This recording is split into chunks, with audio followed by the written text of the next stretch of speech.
Hello everyone, in this video we are trying to summarize the report titled Satellite Radar in Agricultural Experience with ERS-1. This report was published in 1995, but it still resonates with current research. This is a historical document and it is important for learners like us. And its themes are on agriculture. And this video tries to summarize the major ideas from the report. So ERS-1 was the ESA's first satellite to use polar orbit. It was launched in 17 July 1991 and it fell in 10 March 2000, and its successor was NBSAT. So during the 1990s, satellite remote sensing were being used for agricultural purposes, and under the CAP, Common Agricultural Policy, satellites were being used to monitor forest and arable land.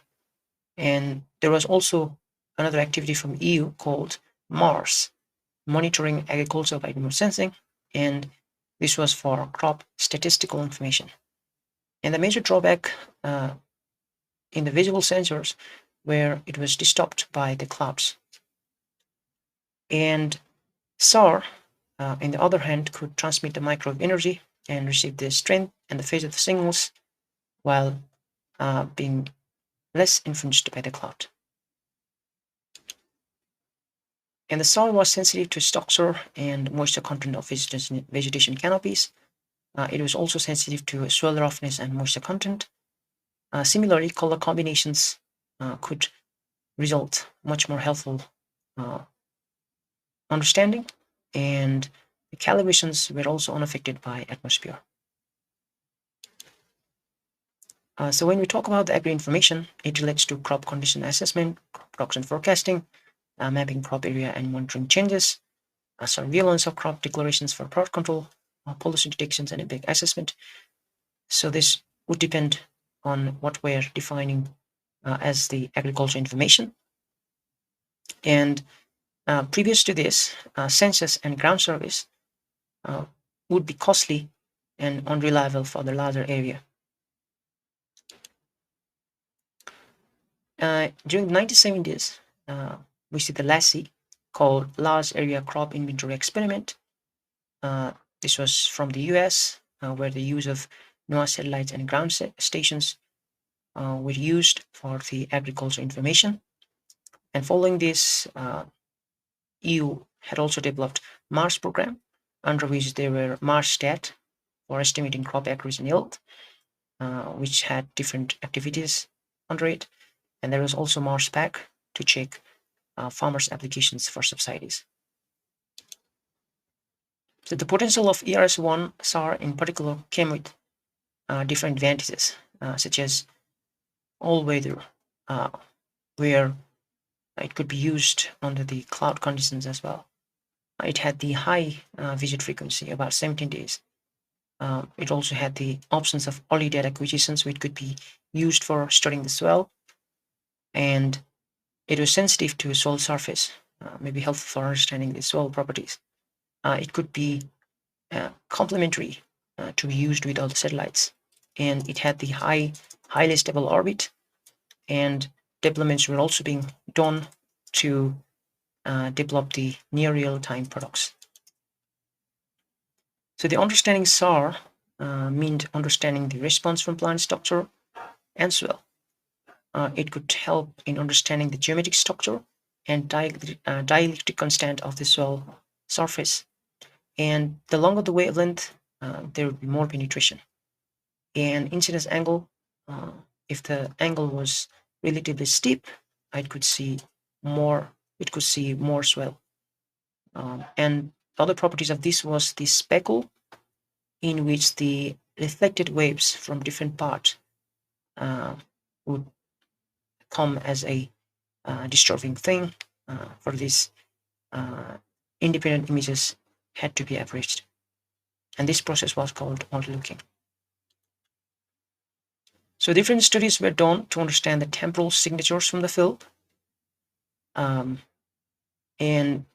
this was done in wheat. So the backscatter would be higher in the bare soil, and there would be decreasing of the backscatter during the tillering stage, and there would be little increase during the flag leaf in backscatter, and then after in the heading stage there would be low backscatter, and after the crop ripening and harvesting stage, there'd be highest backscatter. And this pattern was similar to both the experimental area, and disturbances might happen due to meteorological events.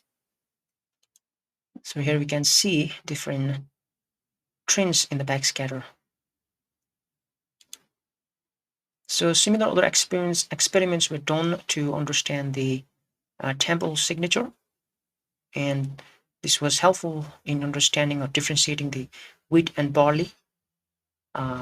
Other studies were also done in sugar beet, oilseed potatoes, and rice. There might be some effects from the wind. The wind could disturb the geometry of plants, and wind in particular would enhance the backscatter. So the analysis techniques were pixel-based, fill-based, where digital fill boundaries would be used to extract image statics. There were integration of optical and SAR, and there was also called SAR interferometry, which was useful for identifying agricultural fields from forest in SAR images. So similar studies were also being done for temporary crops, and the backscatter profiles would really help to separate the crops if done in certain periods, and the color composites were also resulting helpful understanding of the crops. So the low backscatter would mean the darkest area in the image, and highest backscatter mean the brightest area in the image. And the crops could also be understood from the tillage classes from the image if it is done earlier. And the other important project was called the PASTA project, pilot project for the application of SAR techniques to agricultural statics and inspection of land use in Germany. And this had used the ERS-1 with the optical imagery to provide reliable agricultural statics on a year-by-year basis for the main crop types. And other point to note is for understanding grass, similar backscatter would be there throughout the year. And other experiments were also done in the rice, and rice had this unique graph in itself. So this was similar to the wheats, what the studies had done to understand the temporal signatures. And here we have the different satellites.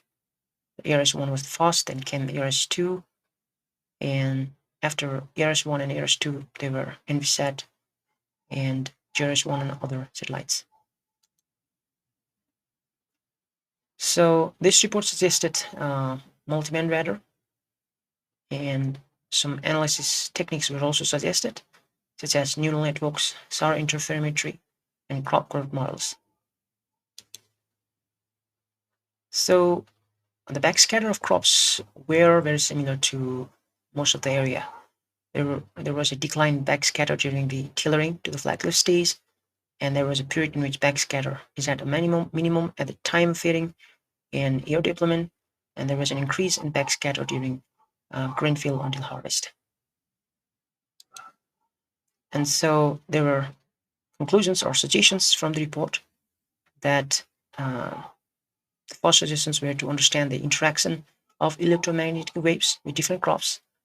Maybe crop backscatter database could be developed, and crop classification in many environments would be necessary.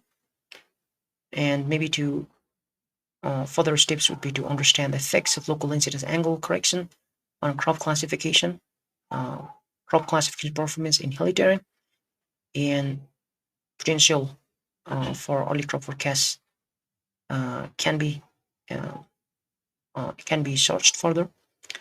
And other suggestions were on understanding the methodologies and to evaluate crop classification accuracy using ERS data in different agricultural situations, and maybe more research in radar backscatter time series linked to crop growth models, and complementary of optical and radar data to be studied with other satellites data. So these were some suggestions done by the report. So the report, this report has only 76 pages, and this is very easy to complete or easy to follow.